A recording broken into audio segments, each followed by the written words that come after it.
Bonjour à tous, nous poursuivons avec la 6e Mishnah du 9e Pérec. La Mishnah nous enseigne le digne du Shriv Mera. Shriv Mera, c'est un homme qui est malade. Shriv Mera, c'est la traduction de araméen, en araméen de Cholé. Comme dans Parashat Vayechi, Ine Avicha Cholé, le Targum dit il est Shriv Mera. Le Shriv Mera, donc c'est quelqu'un qui est déjà depuis plus de 3 jours alité et il sent sa fin arriver, et donc il a écrit chez Katav Kol Nechasav Leacherim, c'est-à-dire il a écrit qu'il fait cadeau de tous ses biens à d'autres personnes. Là nous dit la Mishnah, on parle du cas où il a écrit, mais en vérité, même s'il n'a pas écrit, le din est le même, parce que nous avons un principe Shriv Mera, ces paroles, c'est comme si ça a été écrit dans un shtar. Et les Chachamim ont instauré que le Shriv Mera n'a pas besoin de faire un kinyan et d'écrire dans un shtar pour qu'il puisse quitter ce monde apaisé, tranquille, sachant que l'on va faire ce qu'il a demandé. Donc les Chachamim ont dit la demande, le testament même oral d'un Shriv Mera doit être appliqué. Donc le Shriv Mera, chez Katav Kol Nechasav Leacherim, il a écrit tous ses biens à d'autres, où il a dit je distribue ça à un tel et ça à un tel, il a tout distribué.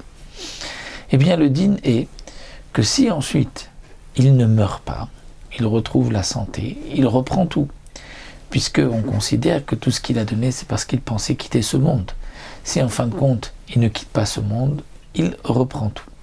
Mais si, nous dit la Mishnah, il a fait don de tous ses biens, Veshier Karka Kolshumi, il s'est gardé un terrain pour lui, un terrain, vous dit le Barthénora, même un objet, quelque chose pour lui, et qu'ensuite, il n'est pas mort. Là, dans ce cas-là, Matnato Kayemet, ce qu'il a donné est donné. On ne pourra pas dire qu'il a fait don de tous ses biens parce qu'il pensait mourir. Si c'est vraiment parce qu'il pensait mourir, il aurait dû tout donner. S'il a laissé quelque chose pour lui, c'est qu'il avait une petite espérance qu'il allait peut-être survivre, et donc ce qu'il a donné est une matanat bari, c'est-à-dire le cadeau d'un homme en bonne santé. Et donc, dans ce cas-là, sa matana matnato kayemet. Donc comme explique le Barthénora, dans le cas où il retrouve la santé, et que ici la Mishnah dit puisqu'il s'est gardé quelque chose, la matana est une matana, il ne reprend pas, c'est dans le cas où il y a eu bien sûr un kinyan sur cette matana. Parce que un cadeau d'un Shriv Mera, s'il ne donne pas tous ses biens, s'il garde une partie pour lui, une partie qu'il donne, là il faut un kinyan, c'est-à-dire un acte d'acquisition, peu importe si il est mort par la suite ou s'il n'est pas mort. Dans le cas où il a tout légué, il a tout donné, là il n'est pas nécessaire de faire de kinyan. Mais si il a une partie qu'il a gardée, pour que celui qui a reçu le cadeau puisse en devenir propriétaire, dans le cas où il est mort, ou même dans le cas où il n'est pas mort, eh bien il faut un kinyan. S'il n'y a pas eu de kinyan, celui qui a reçu le cadeau ne pourra pas le prendre, ce sera pour les héritiers du Shriv Mera, étant donné qu'il n'a pas tout donné.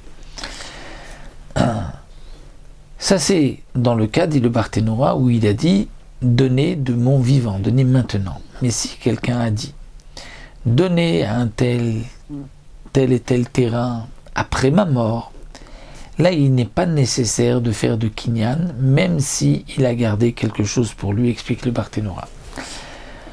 Donc un Shriv Mera qui lui fait un cadeau de son vivant dès maintenant, lorsqu'il ne sait rien garder et que il retrouve la santé, il ne meurt pas, il reprend tout, même s'il y avait un kinyan. Il y a aussi un autre cas, c'est celui qui est metzavé mahmat mita. C'est-à-dire quelqu'un, on l'entend dire « Ah, je vais mourir », et donc il dit « Je vais donner tant et tant ». Dans ce cas-là, peu importe s'il a gardé quelque chose pour lui, il n'a pas gardé, s'il ne meurt pas, il reprend tout, et même s'il y a eu un kinyan.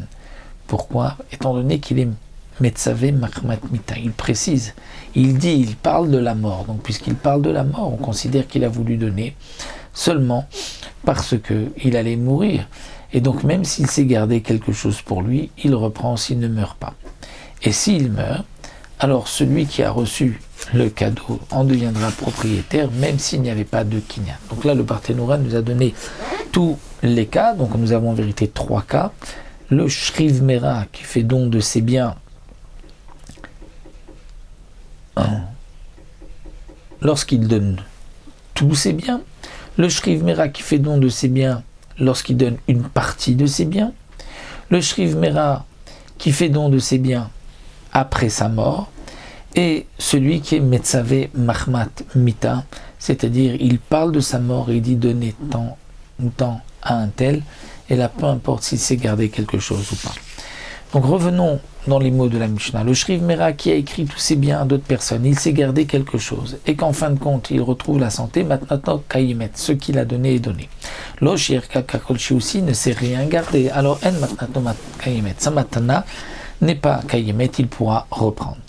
Lo Katav Bashriv Mera, si ce n'est pas marqué dans le shtar qu'il a écrit, qu'il était Shriv Mera, c'est-à-dire malade dans son lit, et il n'a pas écrit non plus un lachon de Bari, c'est-à-dire de dire, voilà, il marche sur ses pieds dans le marché, c'est-à-dire qu'on ne sait pas, est-ce qu'il était Shriv Mera ou est-ce qu'il était Bari.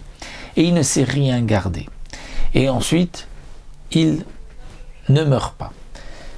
Donc lui dit, tout ce que j'ai donné, c'est parce que je pensais que j'allais mourir. Donc je ne suis pas mort, je reprends tout. Les autres lui disent, non, tu nous as donné en tant que Bari, que quelqu'un en bonne santé.